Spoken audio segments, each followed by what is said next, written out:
Hey guys, welcome back to the channel. If you don't know me, my name is Pharaoh Suber and I run a successful SaaS company by white labeling Go High Level. In this video, I'm going to be telling y'all the 5 worst mistakes you can make when trying to scale your SaaS company. Well, I'm not going to hold y'all up too long. Let's get right into the video. All I ask is y'all like, comment, and subscribe, hit the notification bell, and of course, if you want to check out my free course, it's in the link in the description. All right, let's get to it. All right, the first mistake that most people make when trying to scale their SaaS company is being a jack of all trades. High Level is a huge CRM and it offers a multitude of different services, but you don't want to approach a client with that multitude of services. Now, some people, they'll try to offer a client Facebook ads, lead generation, missed call text back. They'll build their website, build their funnels. They'll create email, SMS campaigns. And for a lot of people, that's just a lot. This is way too much at one time. Now, what you need to do is offer them 1, 2, or 3 services, and then we could expand upon them once you have that client. So let's say the client wants lead generation. You give them lead generation, get them leads, put them in a couple SMS and email campaigns, and then once they have a successful lead generation campaign going on, now you can kind of expand to Facebook ads, or you can start saying, okay, now we can start managing your social media and just going one step at a time and not just putting it all out there at the same time. So it's not necessarily being a jack of all trades, but more or less taking it step by step and incrementally integrating your clients into your software. The second mistake I see a lot of people do is focusing on client acquisition more than client retention. Now, client retention should always be at the top of your list. And that's because it doesn't matter if you get 10 clients a week if you're only retaining 2 of them. That's not going to be a good way to scale. A good rule of thumb is that for every 10 clients that you get on your software, 8 of them should be retained for more than 6 to 8 months, easily. And client retention isn't that hard. This is just doing the simple thing, like having weekly calls with them, just making sure everything's okay, making sure that your customer support is A1, making sure that the build outs of their account is to their liking, as well as just keeping up with all their campaigns, making sure that they're producing results. Now, don't get me wrong, client acquisition should still be at the top of your list. You should still be very consistent with your outreach and finding the best methods to get clients in the door and get meetings booked. But you just have to remember, to scale to that 20 and 30K a month, you need to retain clients. That's how you're going to build your clientele and ultimately have a great business.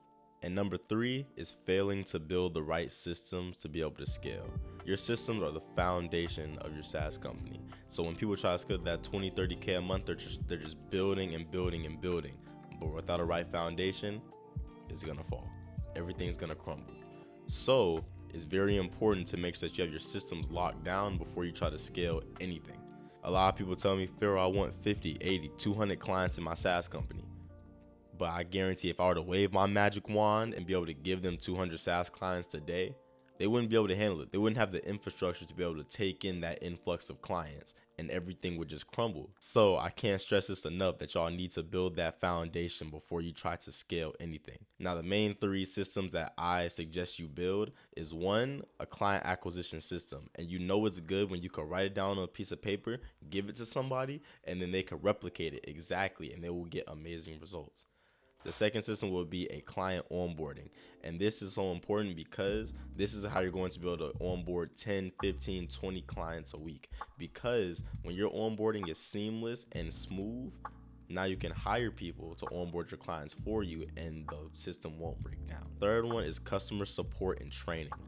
Now, when people are in your software, they need to be trained efficiently to use High Level as well as a good customer support so that any problems that inevitably will arise, they can be solved quickly and your clients can keep using your software without any problems.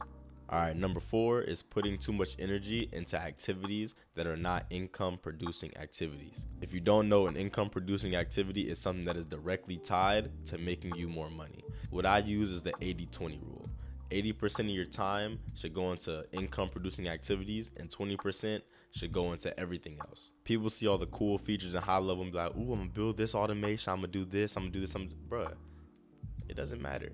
It doesn't matter how cool your automations are, how cool your High Level looks, if you're not making more money. Most of the decisions I make during my day when it comes to my SaaS company, I say, is this gonna make me more money or is it going to make my client experience better? And most of the time, if it's not the answer yes to either of those questions, then I'll push it to the side and I'll say, okay, I'll do that later. I'll do that when I have more time. But my priorities for the day is income producing activities or making my client experience better just to strengthen my SaaS company.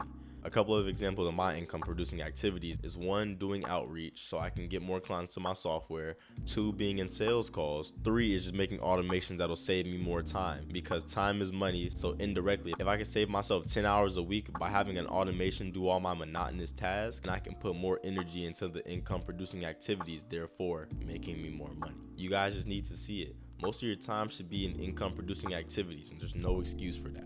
Alright, and the last mistake that a lot of people make that is preventing them from scaling is not niching down. There's a lot of arguments of why people don't niche down, and that's not completely wrong, but I'll go ahead and tell you why I niche down. And it's mainly because so I can systemize everything. See, when you niche down, you can start replicating everything, because if you're in one niche, that means all your clients will relatively have the same desires and you can treat them in the same way. Not exactly, but for the most part you can. And what I mean by this, if you're doing outreach and your niche is real estate, you can go to real estate groups and all your prospects are in one area. And now you can also use similar messaging to attract all those prospects. Likewise, when you're on sales calls, you can replicate your sales calls, because if you have a sales call with a real estate agent and a sales call with a solar company, then a sales call with a carpenter, all those conversations are going to be different. Their needs are different, and just how you're going to speak with them is going to be completely different. But if you're only on the phone with real estate agents, you can use your same proven sales script, and now you're going to be able to hire people and train them effectively, because one niche, you're talking with the same kind of people, and now everything could be systemized. Anything from this video, please take this: the riches are in the niches, and there is gold in that statement. I hope y'all got a lot of value from this video. If you want to learn more about starting and scaling your SaaS company, go ahead and check out my free course in the description, where I break down step by step how to build your SaaS company. And make sure y'all like, comment, and subscribe, hit the notification bell, and I'll see y'all in the next video.